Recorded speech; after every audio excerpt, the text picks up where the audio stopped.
right, so I'm not gonna.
Good thing I went on early, huh? I'm gonna try to make sure y'all. All right.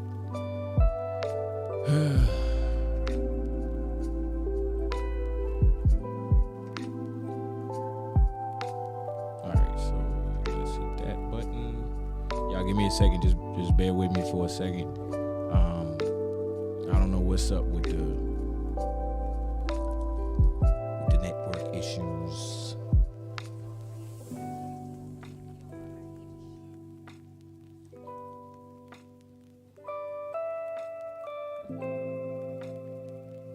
All right.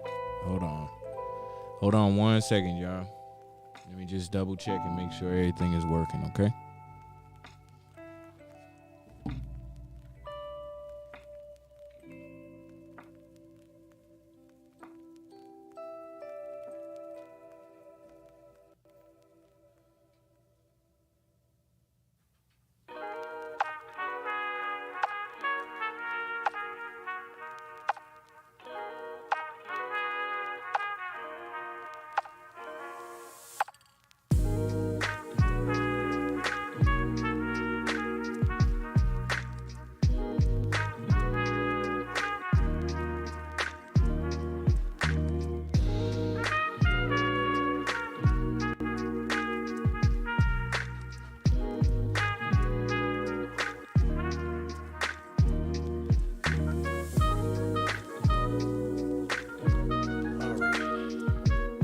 All right, we're gonna try this thing again. I should be good to go now. I ain't gonna do too much no more. So now, we just gonna roll right into this next video that I got ready for y'all to play.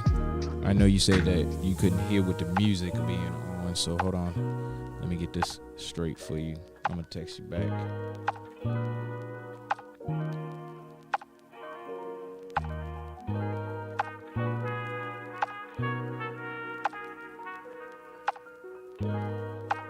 I wanted to play Sim City today because it's nice and relaxed and simple to play.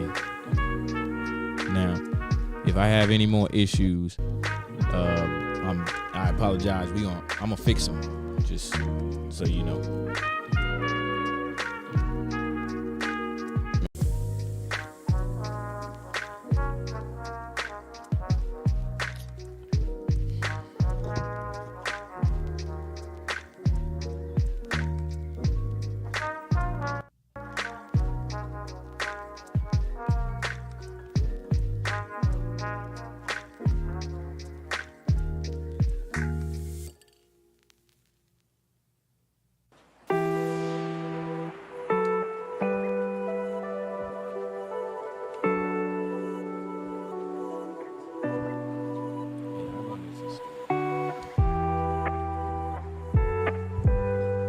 y'all can still hear and see me, just type something in the chat for me, please. If not, it's okay.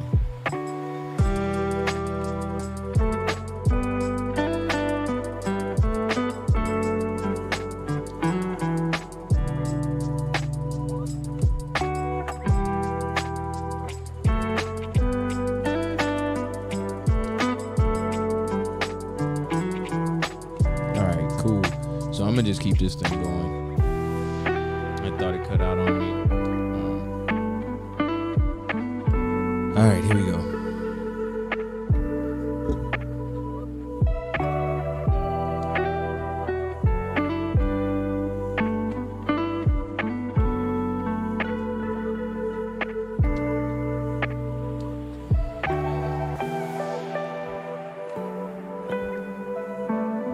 My story is that I am a researcher, and I never thought I would have a big public career. And so I did a TED Talk that went very viral. And in the wake of that, I was kind of everywhere for a couple of months on every CNN.com, NPR. It was everywhere, and something I wasn't used to. Marching orders from my therapist and my husband were, do not read the comments online. So I read all the comments online. And so one morning, I woke up and there were 2 or 3 new articles out, and I started reading the comments. And they were devastating. They weren't about my work, they were about me. They were super personal. And they were the things that creative people play in their mind and then give up doing what they really want to do. Like if I asked every single one of you, what would you try if you knew people would never say this about you? What would this be? Those were the comments that morning. Less research, more Botox. Just mean personal attacks, the things that really, up until that moment, had inspired me to stay very small in my life and my career, just so I could avoid those things. So that morning, Steve and the kids leave. I stay home. I get on the couch, and I watch 8 hours of Downton Abbey. And when it's over, I don't want to turn off Downton Abbey. Because the minute you turn off Downton Abbey, then it's like soccer practice and dinner and back to the mean people. And maybe, should I get Botox? And maybe if I stand still when I talk. So I get out my laptop and I do a search for who was president in the United States during the Downton Abbey era. So I put it in, and Theodore Roosevelt comes up, and a quote comes up.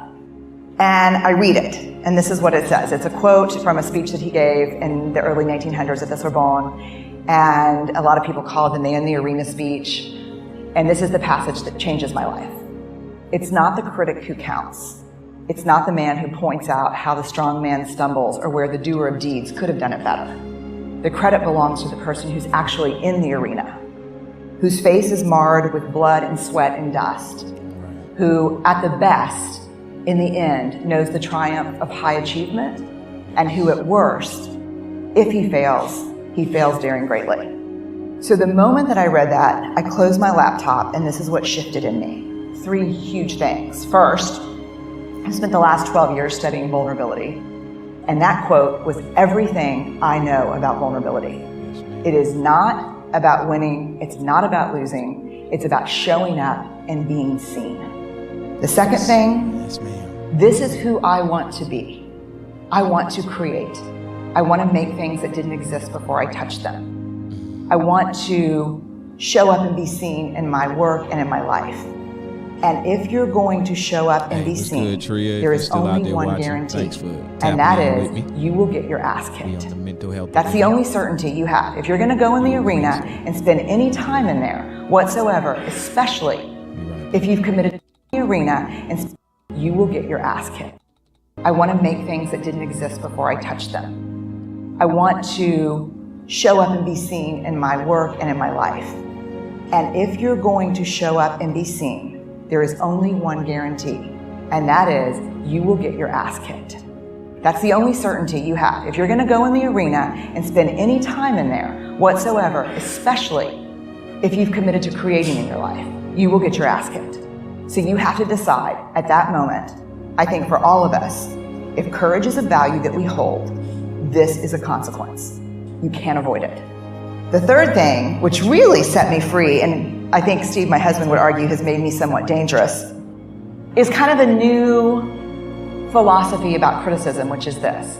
If you're not in the arena also getting your ass kicked, I'm not interested in your feedback. We numb vulnerability. When we're waiting for the call, when we're trying to think about if we're going to, it was funny, I guess Wednesday, I sent something out on Twitter and on Facebook that says, how would you define vulnerability? What makes you feel vulnerable? And within an hour and a half, I had 150 responses. Because I wanted to know, what's out there. Having to ask my husband for help because I'm sick and we're newly married. Initiating sex with my husband.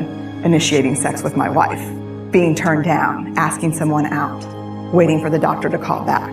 Getting laid off. Laying off people. This is the world we live in. We live in a vulnerable world. And one of the ways we deal with it is we numb vulnerability. And I think there's evidence. And it's not the only reason this evidence exists, but I think that it's a huge cause. We are the most in debt, obese, addicted, and medicated adult cohort in US history. The problem is, and I learned this from the research, that you cannot selectively numb emotion. You can't say, here's the bad stuff. Here's vulnerability, here's grief, here's shame, here's fear, here's disappointment. I don't want to feel these.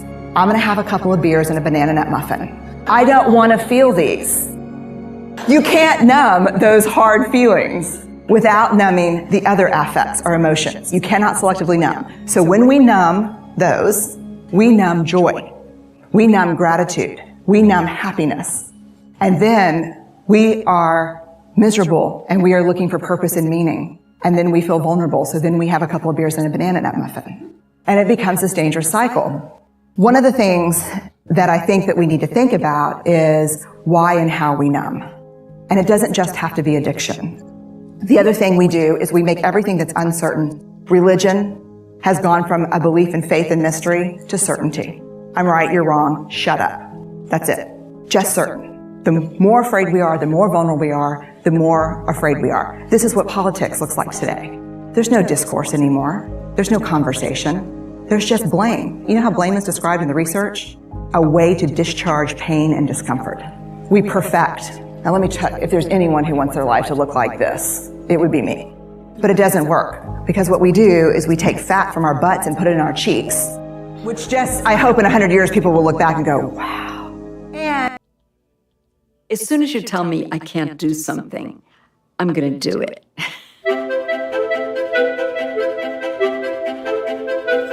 I hope that in sharing. And we perfect, most dangerously, our children. Let me tell you what we think about. Let me think very quickly about children. They're hardwired for struggle when they get here. When you hold those perfect little babies in your hand, our job is not to say, look at them, look at her, she's perfect. My job is just to keep her perfect, make sure she makes the tennis team by 5th grade and Yale by 7th grade. Our job, that's not our job. Our job is to look and say, you know what? You're imperfect and you're wired for struggle, but you are worthy of love and belonging. That's our job. Show me a generation of kids raised like that and we'll end the problems I think that we see today. We pretend that what we do doesn't have an effect on people. We do that in our personal lives. We do that corporate, whether it's a bailout, an oil spill, a recall. We pretend like what we're doing doesn't have a huge impact on other people. I would say to companies, this is not our first rodeo, people. We just need you to be authentic and real and say, we're sorry, we'll fix it. But there's another way, and I'll leave you with this. This is what I have found. To let ourselves be seen, deeply seen, vulnerably seen. To love with our whole hearts, even though there's no guarantee. And that's really hard. And I can tell you as a parent, that's excruciatingly difficult.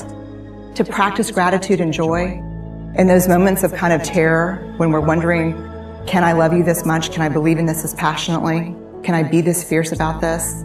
Just to be able to stop and instead of catastrophizing what might happen, to say, I'm just so grateful, because to feel this vulnerable means I'm alive. And the last, which I think is probably the most important, is to believe that we're enough. I believe that says I'm enough. Then we leadership work, I talk about understanding your personal values, and my 2 personal values are faith and so they say, don't talk about faith. It's inappropriate. This is a corporation. And then I do a lot of work in churches, and they'll say, don't cuss. And so I just got to the point where I'm like, I've sat across from thousands and thousands of people over the last 2 decades of my life listening to the hardest things you can imagine. And the 2 things that everyone has in common, cuss and you don't want me to pray. That's awesome. Ask somebody else. Because what I'm not going to do is get up and bullshit you. And there are a million people like them. If you need me to wear a suit, I totally get it. I'm not going to do that. I'm going to wear jeans and boots and probably I'll wear a nice shirt, but I'm not going to do that because I don't get up there when I speak in public. I don't get up there, to talk from my Brooks Brothers self to your Brooks Brothers self. I get up there, and when I walk on the stage, I'm going to talk about things that 90% of the people in the audience have never thought about, talked about, and are scared to listen to. And they need to see me as a person, and I'm just that person. I think if you invite me, I want your event or your leadership team, I want it to be successful.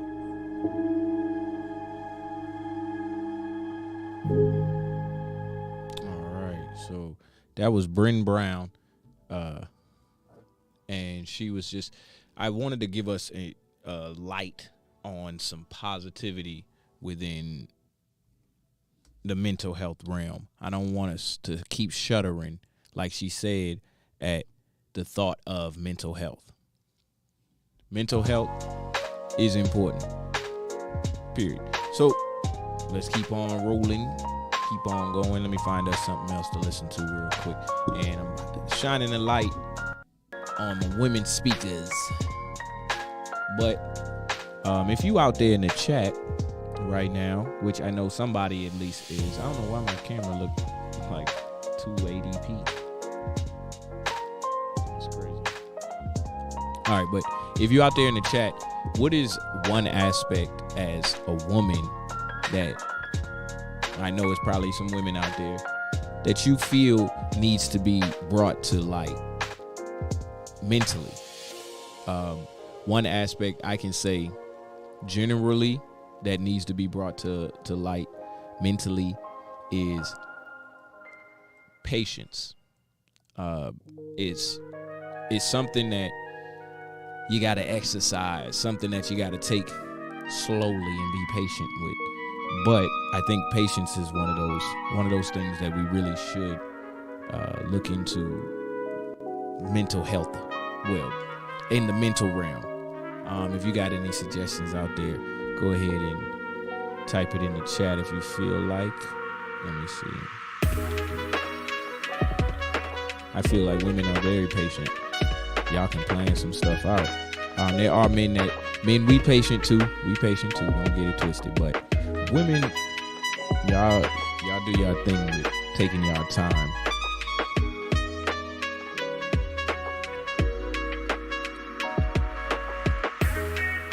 All right, let's see what we got on this side of things.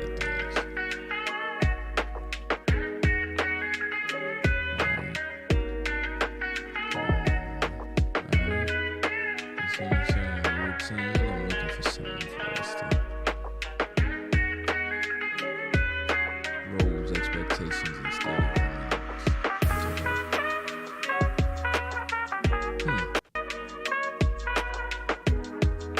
That's interesting. So we gonna listen. Has Kyrie texted you back? I don't want to talk about it for a second. How was the math test? Don't want to. How 3 women with mental illness impacted my life. Christine Birch. And this is Ted Washington.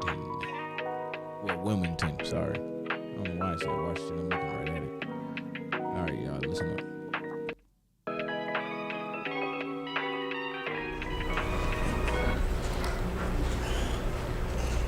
At the age of 46, I finally became a child.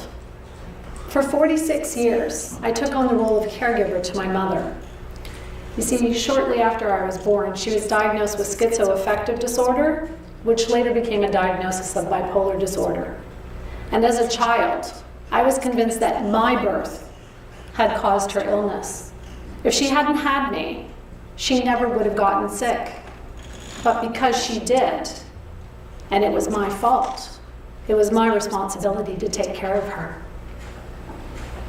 Things were volatile with my mom's illness.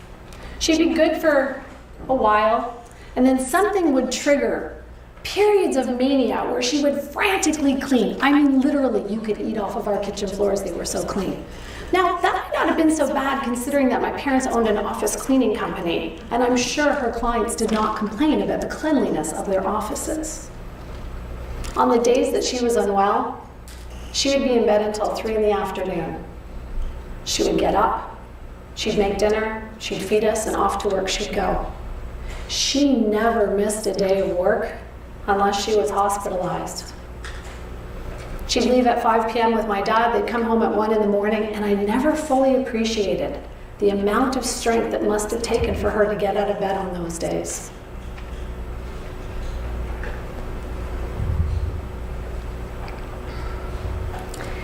After the frantic periods of mania would come the crash of depression. And honestly, I don't know what I hated more, the mania or the depression. Because with the depression, it ultimately would result in a call to 911 and her being hospitalized against her will. I watched my dad struggle as he made those calls.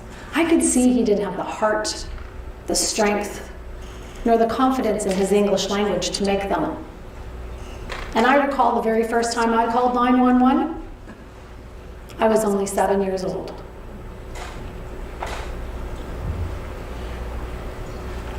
About a month before my 13th birthday, my mom was hospitalized yet again. When I went to see her, she invited me into her room. She desperately wanted to show me something. When I walked in, I saw that she had taken her blue spring coat and she had laid it on top of a yellow hospital blanket, kind of in a square pattern on her bed. She leaned in and she whispered in my ear, "You see this?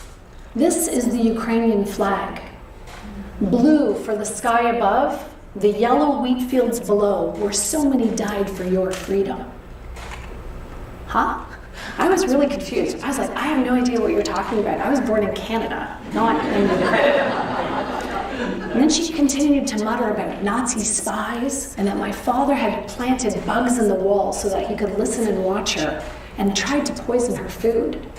As a kid, I was terrified. I didn't understand. How could she possibly think this about her husband, my father, that he would do those things to her?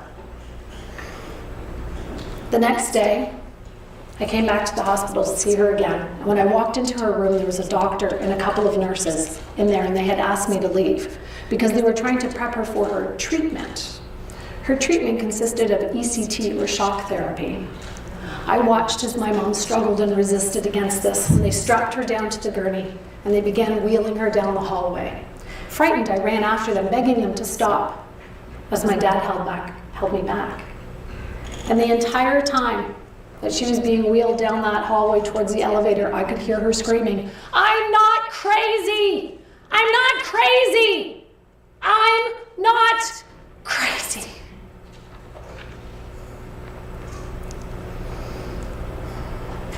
When she came back from those treatments, she certainly wasn't crazy.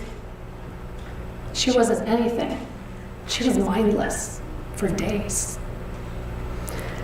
That particular treatment happened 2 weeks before my brother's wedding. She'd been in the hospital for a month. They had let her go home for the weekend to attend the event. And when she got home, nobody knew what she had endured. How could they? We didn't talk about it. We were ashamed and embarrassed. And that's what stigma does. It silences us. And so when she showed up at my brother's wedding, she looked every inch the mother of the groom. But inside, she was suffering silently. And on Monday, she returned back to the hospital. As a kid, I didn't understand, why couldn't somebody help her? Why couldn't somebody fix her? And I thought, okay, fine, nobody's gonna do it, it's up to me. And hence, the birth of my identity as the fixer.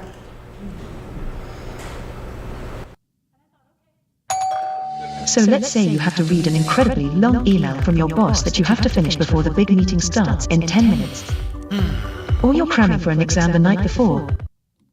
This identity served me well in my teen years and became solidified as my mother tried to take her life numerous times. And each time resulted in a call to 911 and my dad and I being in the hospital trying to deal with it. The more unwell she became, the more frightened I became. And unfortunately, when I become frightened, I pull away. I withdraw. I want to move into logic and I want to squash all of my emotion. I just want to deal with the problem. Now, unfortunately, when you start to view people as the problem, your relationships become really challenging and difficult. And her and I, we had a difficult relationship. We fought like cats and dogs. I became rebellious and angry as a teen. But underneath that rebellion and anger was fear. I feared I was going to lose her. I feared I couldn't help her. And I thought, okay, if I can't save her, then maybe I could save others and then I wouldn't be a failure. And that fear propelled me into a career in mental health. When I began working in mental health, I began working with individuals who were living with diagnoses with schizophrenia, bipolar disorder, and borderline personality disorder. And I felt responsible and accountable for every single one of my clients' lives. My first epiphany happened on a typical housing visit with the second woman who had influenced me. And her name was Henrietta. And Henrietta, she was small but mighty. There she is, small and mighty. And she was living with a diagnosis of schizophrenia, and she was in jeopardy of losing her housing because of her declining mental health. So when I went over to the visit, I walked into her apartment, I looked around and I was like, Henrietta, we have got to do something about this. You're going to lose it all. We got to get you back on your medication. You need to see your psychiatrist, and you need to keep your appointments with me, or really, you're going to be out on the streets. And she looked at me and she asked, have you ever had schizophrenia? I said, no, of course not. And she said, then why are you telling me what to do? Why are you telling me how to live my life? I responded with, I think that's my job. I'm supposed to help you, and I'm supposed to help you stay better. And she said, no, your job is not to tell me what to do. Your job is to ask me how I've managed to survive for 30 years with schizophrenia. My entire world tilted on its axis. Wow, ask instead of tell. Could this possibly be effective? I didn't have to have all the answers. I was willing to give this a try. Okay, let's ask questions. And so I began to ask questions, lots of them, great ones, crappy ones, all sorts of questions. And here's what I discovered. As I started to ask questions, I could journey alongside of others instead of feeling like I needed to carry others. Yes. Wow. The third woman in my life wasn't someone I had spent a lot of time with. In fact, I didn't know her very well. And her name was Philomena. And Philomena also was living with a diagnosis of schizophrenia. Unfortunately, most of the time that her and I were working together, she was quite unwell. She was seeing and hearing things that I didn't. And it made our conversations really hard because she wasn't present. But my gosh, when she smiled, she could light up an entire room. So one day I'm on my way and I'm going to a meeting and she stops me in the hallway and she grabs me by the shoulders and she looks me square in the face and she says, Christine, an organization is like a fish. It stinks from the head on down. With that she stopped, turned, and walked away. I was like, wow, how could she have possibly known that I was struggling with the leadership in this organization? What did she see that nobody else did? And in that moment of clarity, she gave me a piece of wisdom that I carry to this day. While working frontline mental health, all I wanted to do was fix people. Not just their problems, but I wanted to fix them. I kept thinking if I could somehow figure out what happened to people, that I would magically come up with some solution to fix them. And over time I began to realize my need to fix wasn't about others. My need to fix was about me. People didn't want it or need it or hell even asked for it, but I did it because it made me feel better. And I noticed I carried that tendency with me when I moved out of frontline and into leadership positions. An employee would come to me with a problem and I would have the solution and I would feel so fantastic. I would tell them what to do and off they would go. Oh, so good. And then I'd hear Henrietta's comments in my ears. Why are you telling me what to do? You should be asking me how I've survived so long. I was doing it again. Okay, so the next time an employee came to me with a problem, I began asking questions. When in the past have you experienced something like this? What did you do? What was helpful? What questions is what I started asking. And here's what I discovered. People have way better solutions to their problems than I could ever give them. And not only that, but people became a lot more accountable and responsible for fixing their problems. I didn't have to. It was just another reminder to me, I didn't need to fix people. Along my leadership tenure, I discovered the world of executive coaching. Oh, it was bliss. It was an entire world of just asking questions and not telling people the answers. And here was a place that I could practice again, journeying alongside of others versus having to carry them. Curiosity, questions, all became a superpower, thanks to Henrietta. And with Philomena's comments, it reminded me of the importance of not only working with individuals, but working within systems to make work better for everybody. And so leadership development became my passion. I just wanted to help leaders be the best that they could be so that they can create environments of success for their teams. Because it is true, a fish does stick from the head on down, and so do organizations. And I just want to help you as leaders to have less stinky organizations. And so I began to teach leaders how to coach, how to ask great open-ended questions, be curious, and listen intently to the answers being shared. And the leaders who applied this skill discovered some remarkable improvements in a couple of areas: communication, psychological safety, and when those two were in play, they noticed an improvement in overall productivity. Our histories shape us. They become the MO in the course of our lives. And sometimes our insights and ahas come from some unlikely places and unlikely sources. I thank Henrietta for teaching me about curiosity and asking questions from a person's lived experience. I thank Philomena for highlighting the importance of leadership and how leaders make or break our workplaces. Both of these insights profoundly impacted and shaped the work that I do to this day. Motion really is its own beast. I've never had a tool make my schedule for me. I'm a mom. All right, so These lessons, however, were easily, well, maybe not so easily applied in my professional life, but I could because they made sense to me, because they were cognitive, intellectual, rational. I could see the results of this. Whereas the lessons from my mom, much more complex and riddled with emotion. She showed me that people living with adversity and mental health disorders live full, meaningful, and productive lives. She and my dad were married for more than 55 years until his death. She raised 3 successful kids. She helped support us, and she helped our children. She had friends. She and my dad managed a business, and she did all of this despite having a mental health disorder. Hey, what's good? Dally, what's good, Dally? And yet, I hope you've been doing over good, the bro. years, I just kept trying Thanks to for get to the joining, root man. of her illness. I just wanted to discover the why. What happened? Why did she get sick? And underneath it all, I think I just really wanted to prove to myself that it wasn't my fault.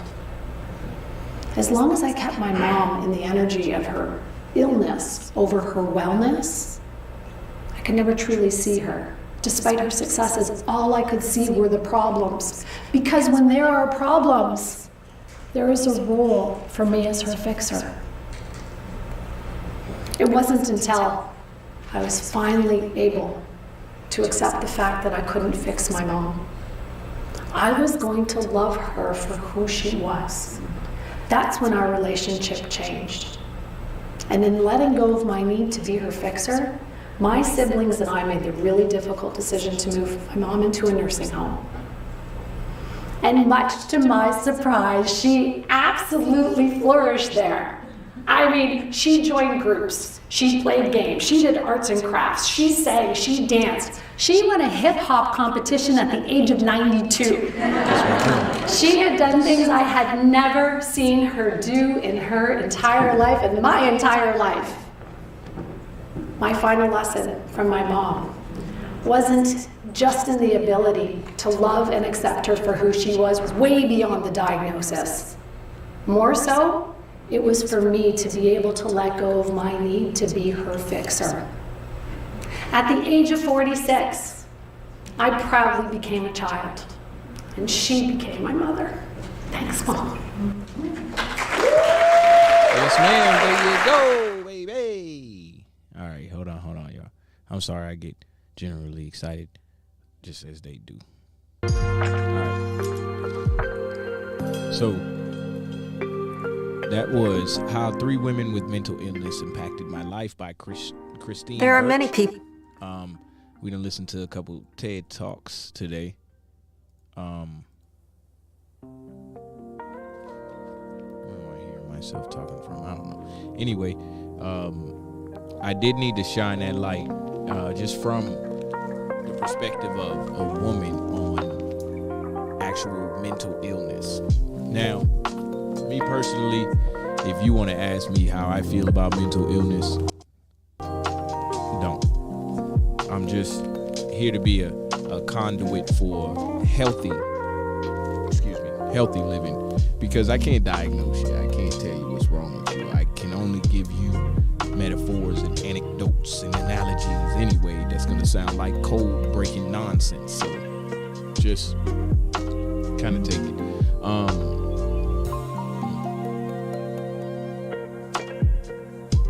Now, I don't know if y'all know who Yaki is, but that's who I'm looking at right now. I wonder if now we done had all women in here speaking on women's mental health, so we can keep it consistent with that. That's a good one. I don't want to just talk about struggling.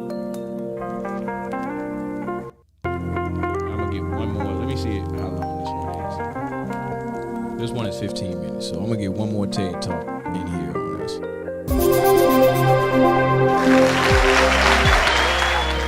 So I have a Facebook friend whose life seems perfect. She lives in a gorgeous house, and she has a really rewarding career. And she and her family go on all these exciting adventures together on the weekends. And I swear that they must take a professional photographer along with them, because no matter where they go or what they do, the whole family just looks beautiful. And she's always posting about how blessed she is and how grateful she is for the life that she has. And I get the feeling that she's not just saying those things for the sake of Facebook, but she truly means it. How many of you have a friend kind of like that? And how many of you kind of don't like that person sometimes? We all do this, right? It's hard not to do. But that way of thinking costs us something. And that's what I want to talk to you about today, is what our bad habits cost us.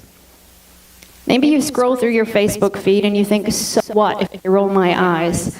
It's just 5 seconds of my time. How could it be hurting me? Well, researchers have found that envying your friends on Facebook actually leads to depression. That's just one of the traps that our minds can set for us. Have you ever complained about your boss? Or looked at your friends' lives and thought, why do they have all the luck? Can't help thinking that way, right? That way of thinking seems small in the moment. In fact, it might even make you feel better in the moment. But that way of thinking is eating away at your mental strength. There's 3 kinds of destructive beliefs that make us less effective and rob us of our mental strength. The first one is unhealthy beliefs about ourselves. We tend to feel sorry for ourselves.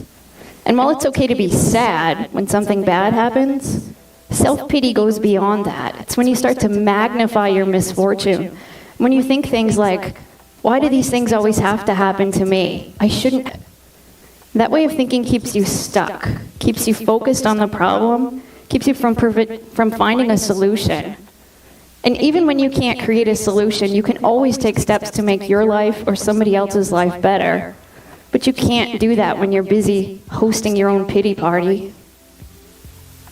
The second type of destructive belief that holds us back is unhealthy beliefs about others.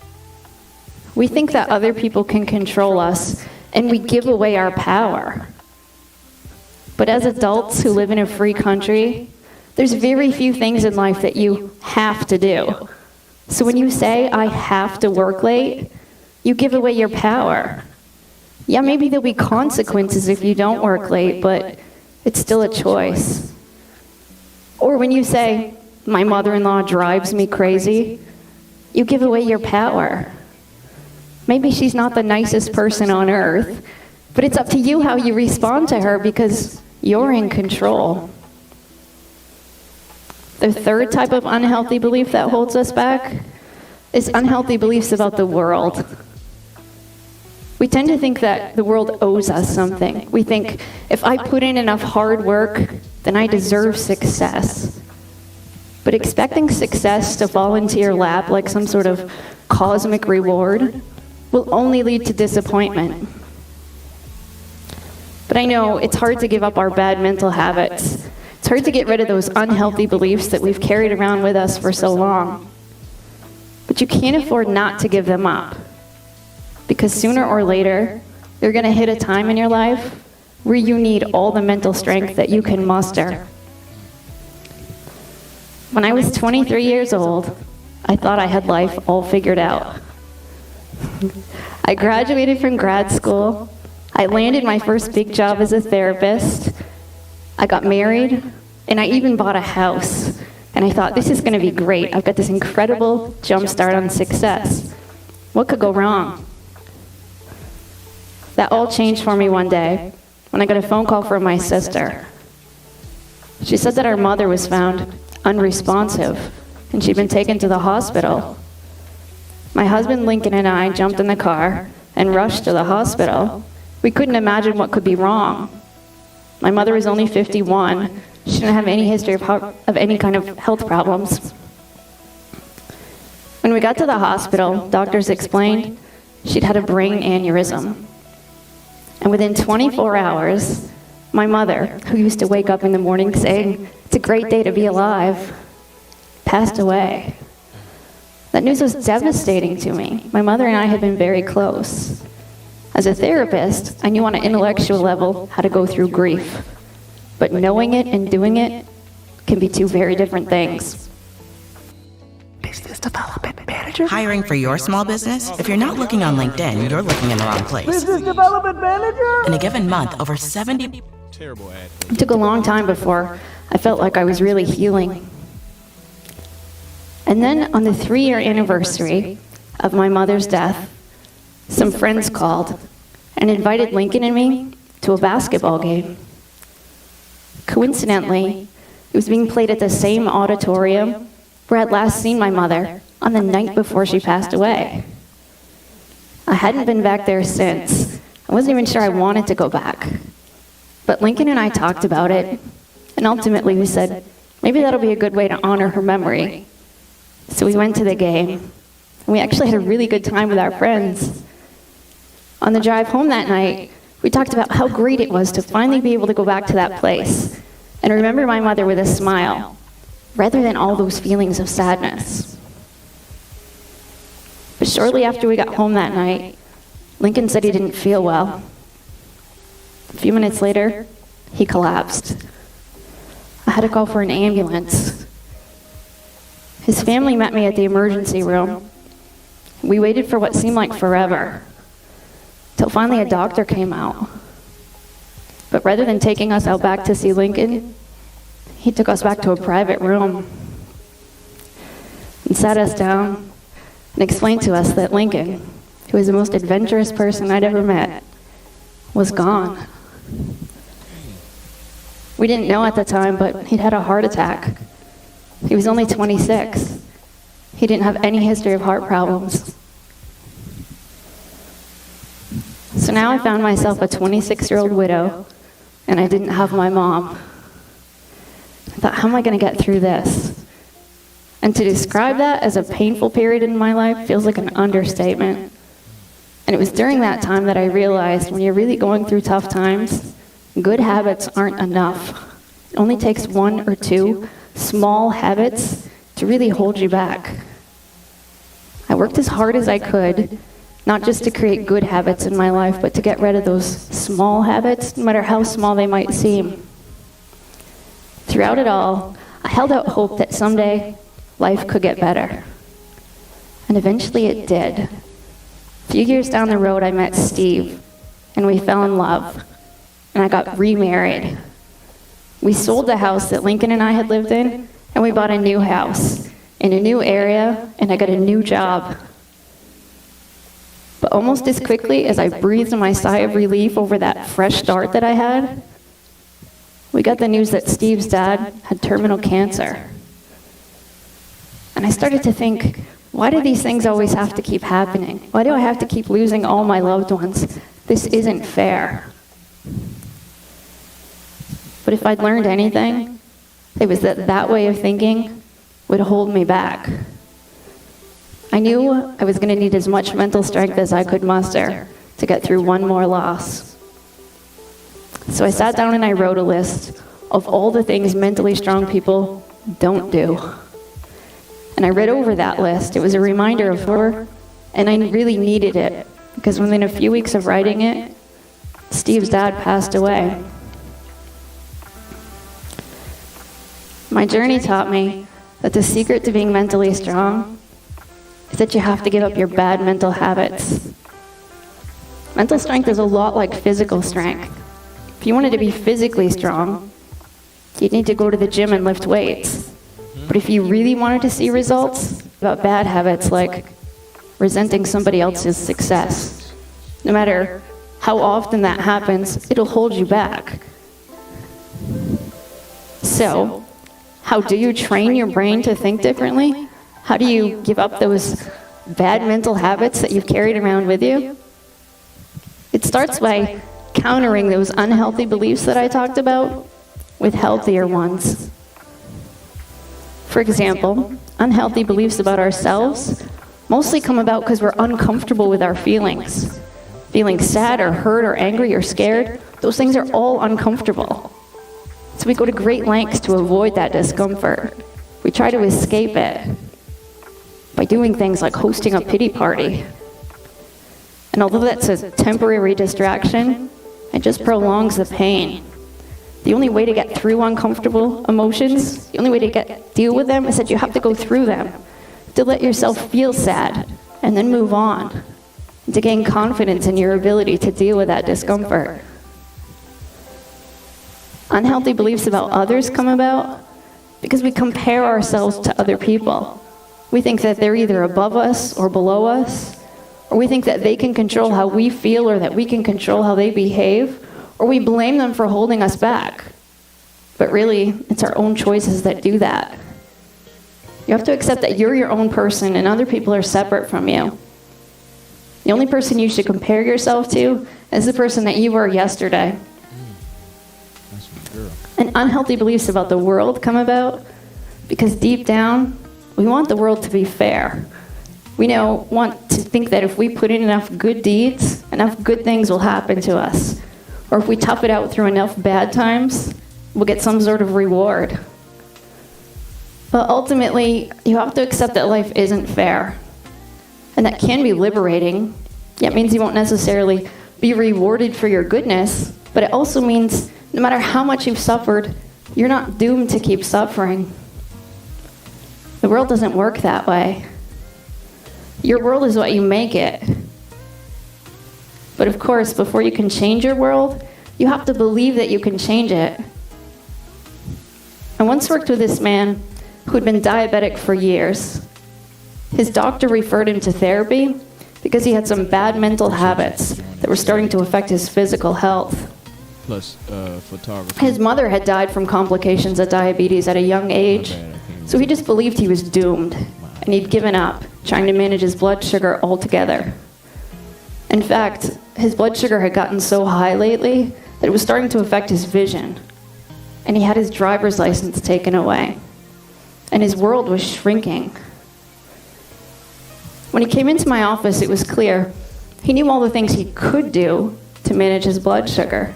He just didn't think it was worth the effort. But eventually, he agreed to make one small change. He said, I'll give up my 2-liter-a-day Pepsi habit, and I'll trade it in for Diet Pepsi. And he couldn't believe how quickly his numbers started to improve. And even though he came in every week to remind me how horrible Diet Pepsi tasted, he stuck with it. And once he started to see a little bit of improvement, he said, well, maybe I could look at some of my other habits. And he said I could trade in my nightly bowl of ice cream for a snack with a little less sugar. And then one day he was at a thrift store with some friends, and he found this beat-up old exercise bike. He bought it for a couple of bucks, and he brought it home and he parked it in front of his TV. And he started to pedal while he'd watch some of his favorite shows every night. And not only did he lose weight, but one day, a bit more clearly than he had before. And suddenly it occurred to him, maybe the damage done to his eyesight wasn't permanent. So he set a new goal for himself to get his driver's license back. By the end of our time together, he was coming in every week saying, okay, what are we... And that he could give up his bad mental habits. And it all started with just one small step. So I invite you to consider what bad mental habits are holding you back. What unhealthy beliefs are keeping you from being as mentally strong as you could be. And what's one small step that you could take today, right here, right now? Thank you. So that was The Secret of Becoming Mentally Strong, Amy Morin on TED Ocala. So that's funny, Ocala. So once again, I am not gonna speak on the members only side of women's mental health. I'm just gonna keep on shining the light on women who are speaking on it. But I do want to bring us up a little bit and back to some positivity.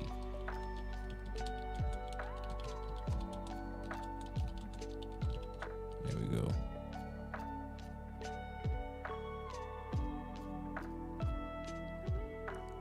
No, I want it for all.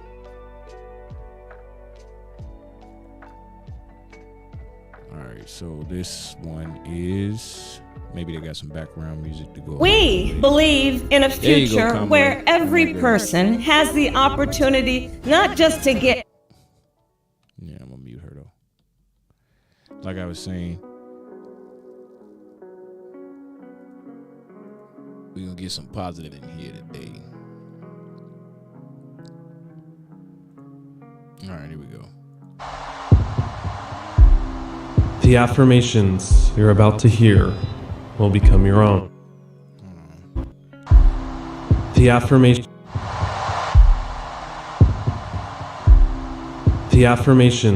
you're about to hear will become your own. Accept these affirmations fully. The 2.0 version of you is already inside, like a statue that's already in the marble. Listen to these affirmations every day for 21 minutes to unlock, unleash your untapped potential. Let's begin. I am the hero of my own story, and a bold new chapter is on the rise. Deep breath in and out. I am in charge of how I feel, and today I'm choosing happiness.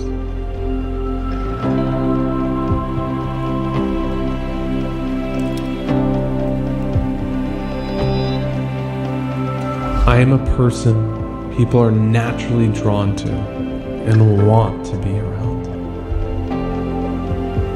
Deep breath in and out.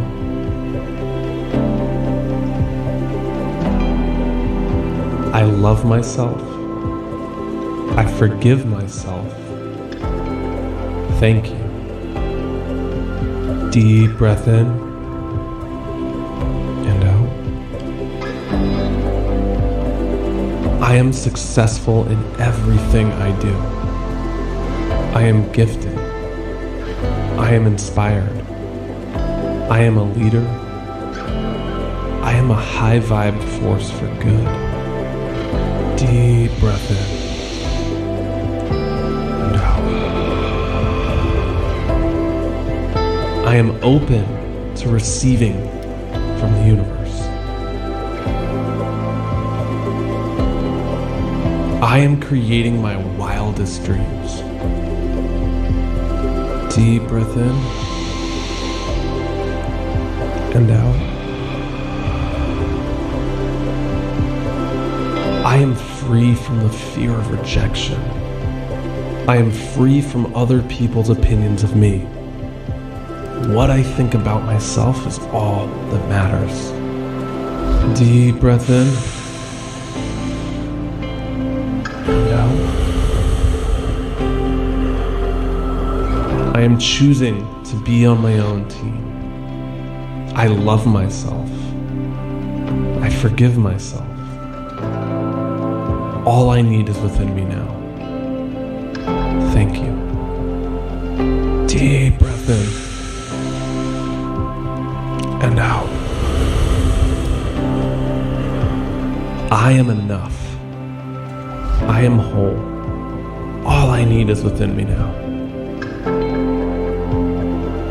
I am creating wealth and abundance for myself and my family every day.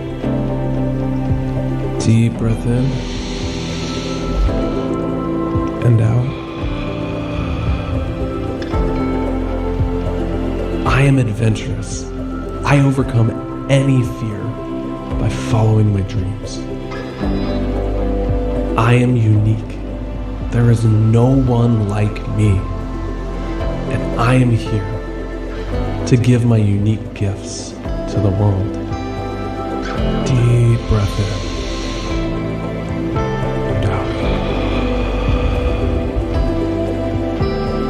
I forgive easily.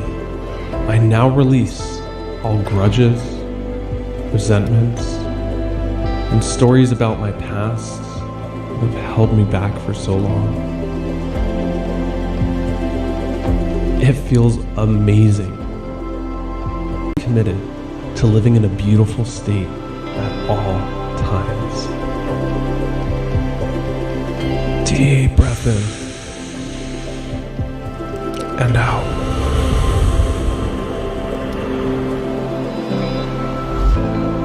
I am someone who lives with an open heart, giving love freely wherever I go. I am living a life true to myself, co-creating with the abundant universe. Deep breath in and out. I am so excited for what the universe has in store for me. I am someone who can change any area of my life at any time. Deep breath in and out.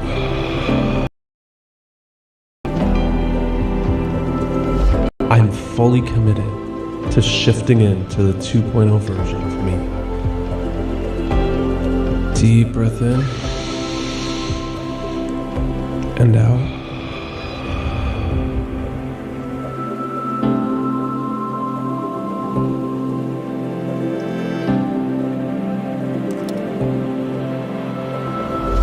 I am the hero of my own story, and a bold new chapter is on the rise. Deep breath in and out. I am in charge of how I feel, and today I'm choosing happiness.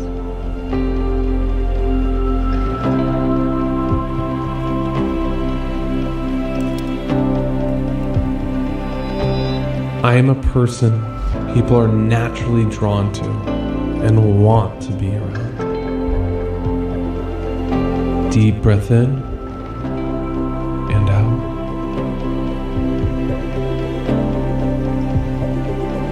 I love myself.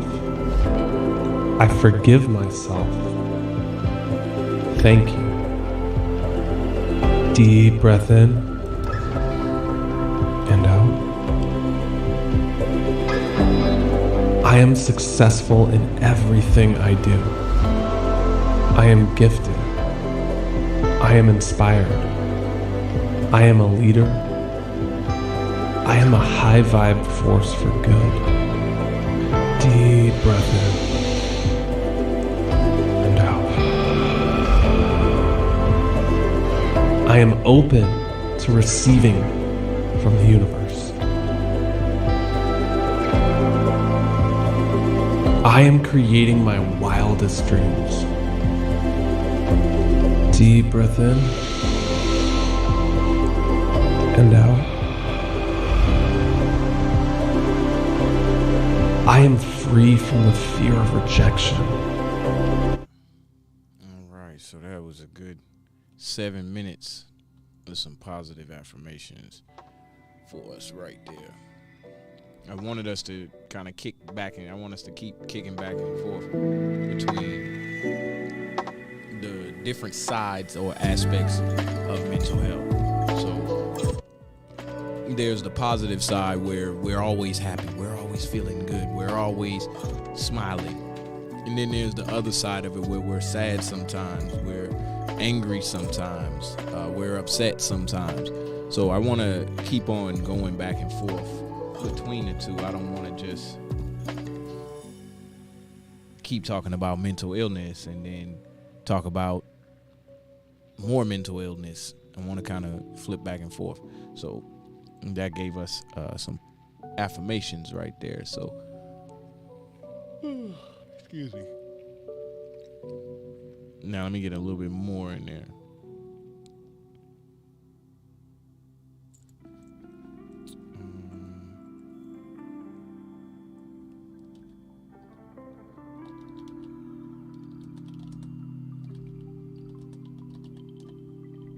All right, here we go.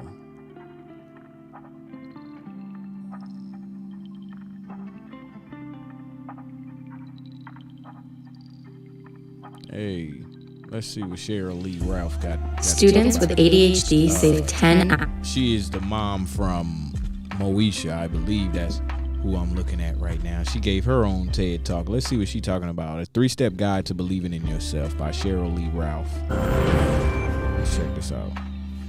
I am an endangered species, but I sing no victim song. I am a woman, I am an artist, and I know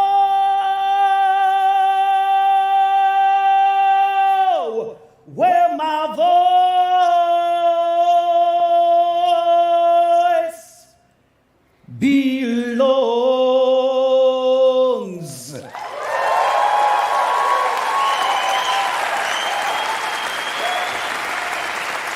Now, you might have heard me sing that song. It was September 12th, 2022, right after Amy Poehler and Seth Meyers said. And the winner is Cheryl Lee Ralph. What?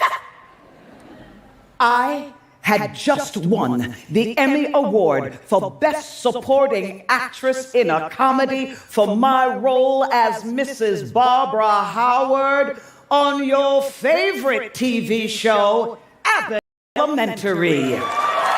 Hey. Oh, yes. And I was shocked.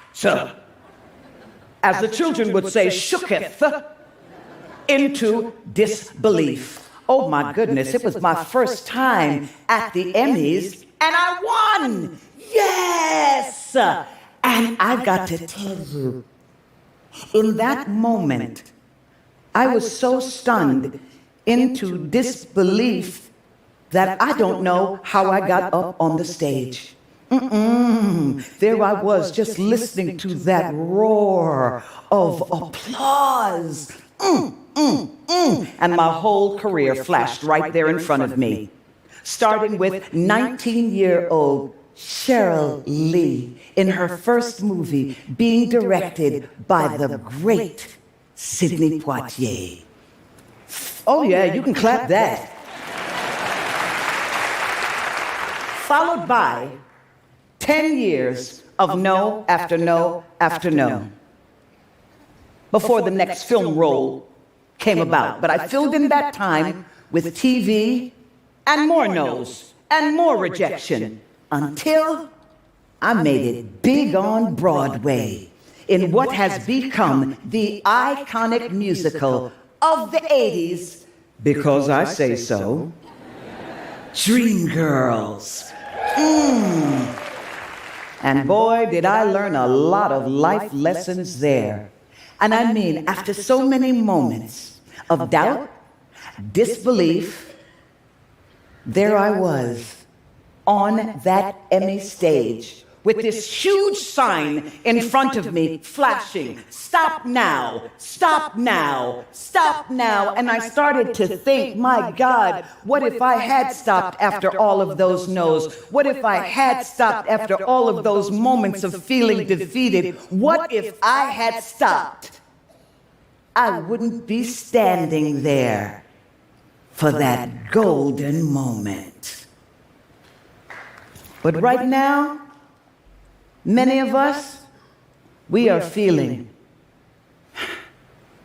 deeply challenged, trying to hold on and believe in ourselves. And I do not mean in a toxic way. I am talking about a way that comes from confidence, the kind of confidence that can keep us moving forward when we are feeling like we are carrying the weight of the pandemic, trying to figure out all of this political division, fighting all of the mental, physical, social violence in our homes, in our communities, to climate change, social media. It's a lot, making it hard to believe in the goodness in the world, and harder still to believe in the goodness of ourselves. This is a rough time, people, and our mental health is suffering. We all need a checkup from the neck up. And I don't mean, yeah, it's okay, you feel me, thank you. And I don't mean just medicine. I actually mean reframing our thinking of our ability to believe in ourselves. Now, I know you see me on TV, in magazines, on movie screens, and you might be thinking to yourself, what does she know about struggling to believe in herself? Well, let me tell you something. I do not look like my journey.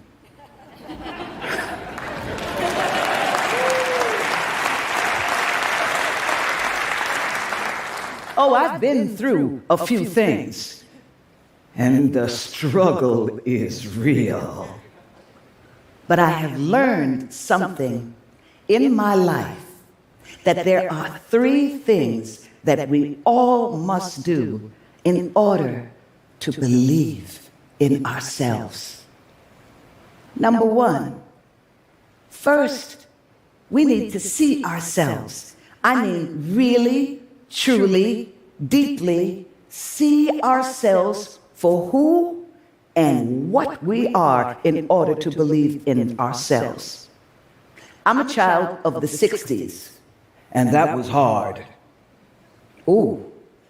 In the 3rd grade, I tested out of public school into a fancy private school, where the only black person I saw every day was the one who looked back at me in the mirror. I was by myself, and I was all alone. And the things that were said to me, and I'm not talking about just the kids, but the adults too. And when I would come home from school crying the ugly cry, my immigrant Jamaican mother would sit me down in front of the mirror and ask me, "Do you see an N-word? Do you see a liar? Do you see a big lip monkey?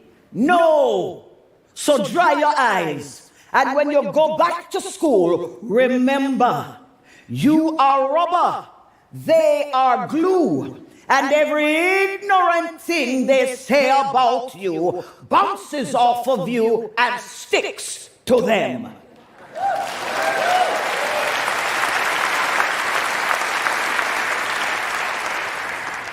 And I believed her, and it didn't hurt so much because I believed. Number 2, we've got to think about ourselves in order to believe in ourselves. Growing up, my dad had a sign on his desk, and it said, "Think." Think. Ooh, I did not know how valuable and powerful the simple act of thinking was until I came back to Hollywood from my triumphant run on Broadway, and I had this meeting with a big studio Hollywood casting director. Oh, I was so excited. I walked in and he looked at me and he said, "Everybody knows you're a beautiful, talented black girl.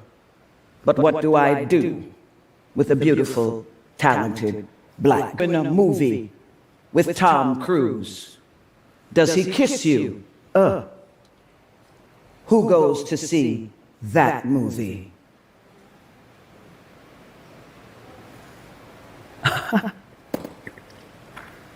I could not believe that man had just said that to me, to my face, and he hurt me. He hurt me so deeply, I was actually thinking about quitting. Until I started to think.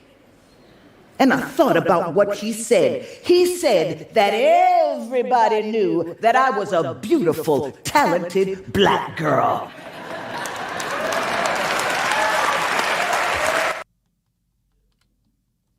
You only use 2% of your brain, right? No. 30% of your brain is active just when you open your eyes. And that I deserve to be cast in movies with the likes of Tom Cruise, and he should kiss me. So what was meant to break me did not break me, it built me up. I believed that man. I believed what he said. And I walked out of there giving myself permission to take up space in Hollywood, knowing that I belonged there no matter what anybody thought about me.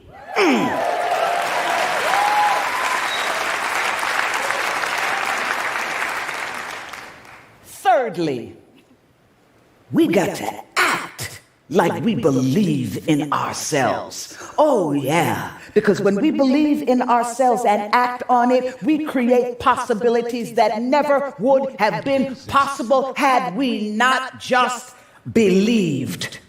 Okay. So I will tell you another story.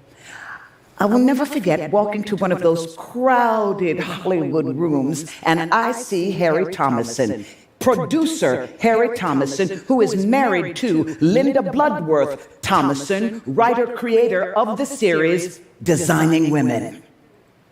I walk right up to Harry and I say, how can it be that after all of these years, Anthony has not had a relationship with a black woman? After all, the show takes place in Atlanta, Georgia. He looked at me, took a step back, and said, who are you? I said, I'm Cheryl Lee Ralph. And he said, okay, have your people call my people, and we will see what we can do. And guess what happened? I got cast as Etienne Toussaint Bouvier, Las Vegas showgirl turned Anthony's wife for the final season of Designing Women. Oh, yeah. Against all odds, once again, I gave myself permission to take up space, believing that I belonged. I believed that if Cheryl Lee did the work of honing her craft, building solid relationships, and stayed ready so she didn't have to get ready, anything was possible. Heck, winning an Emmy, a Grammy, an Oscar, a Tony. He got it, baby. So, when you leave this room today, I challenge all of you to start a meaningful practice of looking in the mirror and loving what you see. Believe in what you see. If you can't love it, then respect it. And if you can't respect it, then encourage it. If you can't encourage it, empower it. And if you can't empower it, please be kind to it.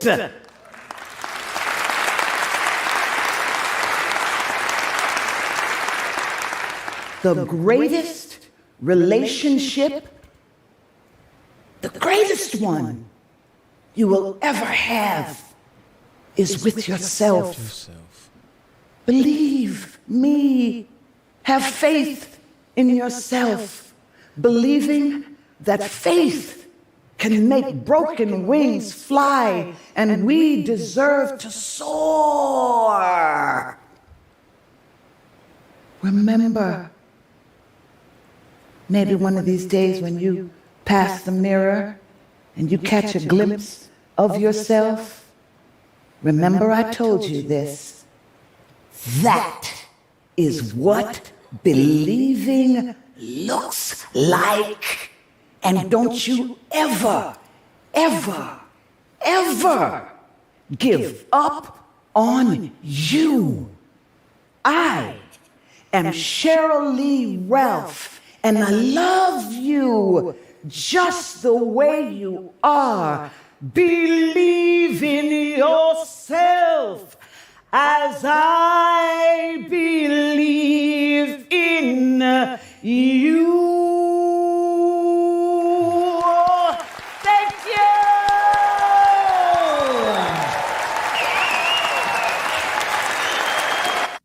You know my girl. Yeah, she my TV mom from Moesha.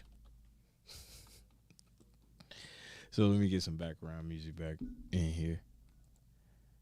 All right. We just hit 12 o'clock. I did go on early. We had them technical bugs that had popped up at the beginning, but we seem to be rolling smooth now. So I'm not complaining. Give me 1 second.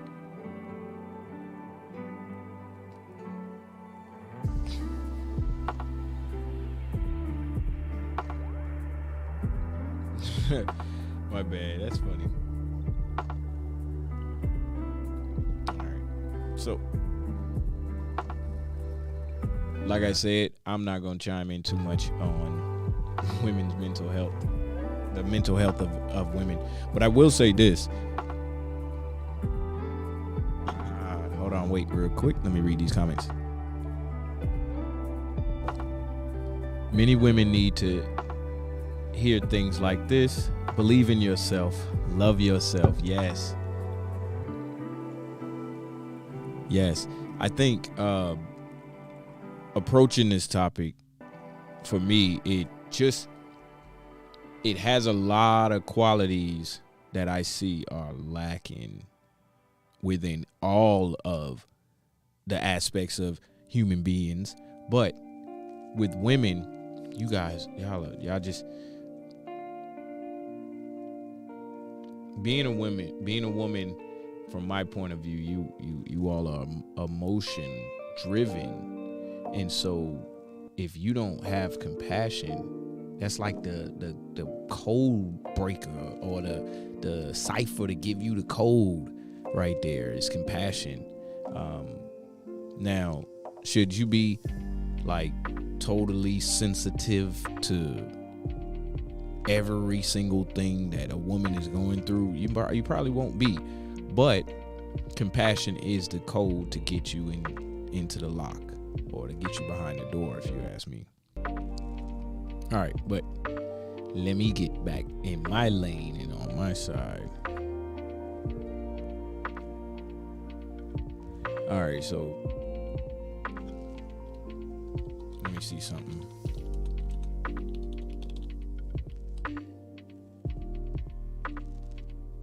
Let me see.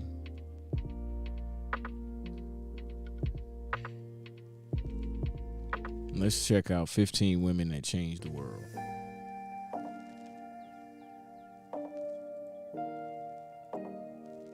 This isn't strictly mental health, but We know Trump will sign a national abortion ban if he gets the chance.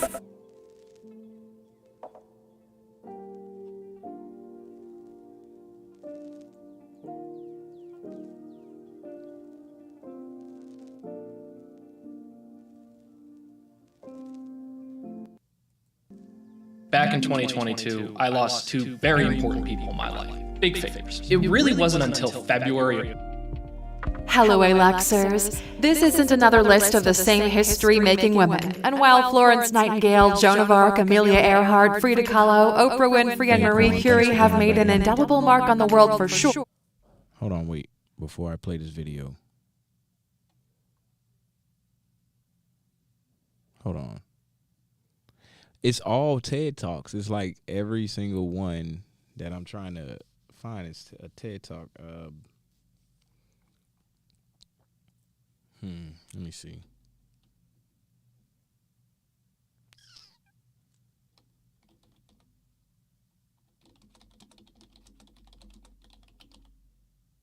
There we go. I want to see what it. Y'all, I don't know if y'all can see what I just typed, but I'm gonna see what come up.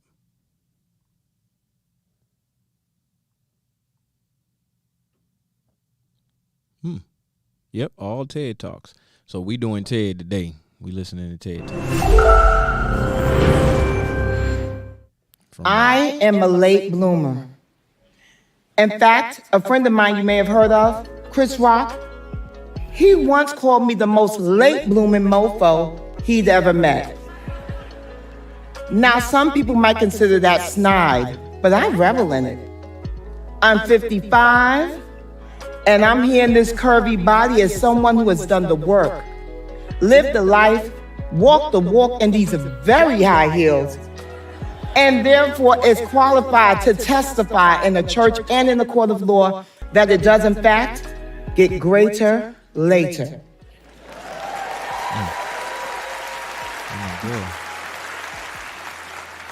Now, coming to this realization wasn't easy. At the age of 38, I was a very successful fashion advertising executive, and I was really living what most people considered a dream life.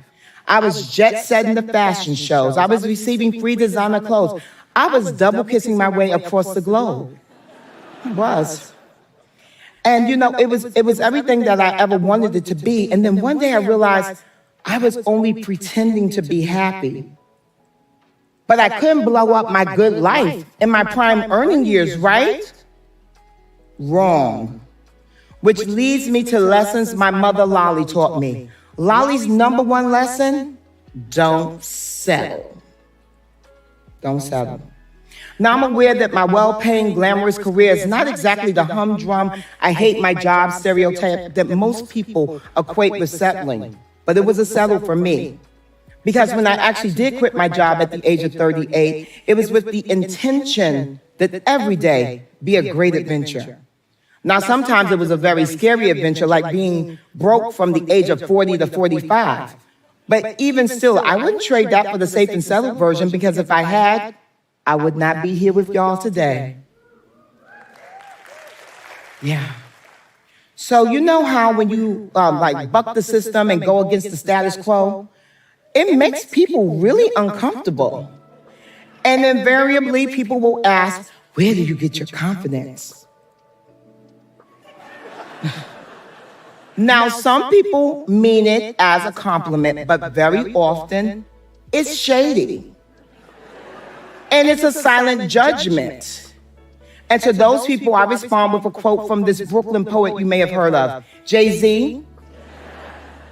She get it from her mama. I am she, and my mama is the epitome of a grown-ass woman, someone who has always been very comfortable in her skin. In 1965, my mom was 37 years old. She already had one child, my big brother, Jerry. And she married my dad, but she kept her maiden name. And then she had my sister Stephanie and I back to back. But she continued to work because she refused to be beholden to my dad for money. And I bet my mom was the only woman in our neighborhood who cooked once a week. She made Sunday dinner. It was an extravaganza, but that's all she did. She cooked one day a week.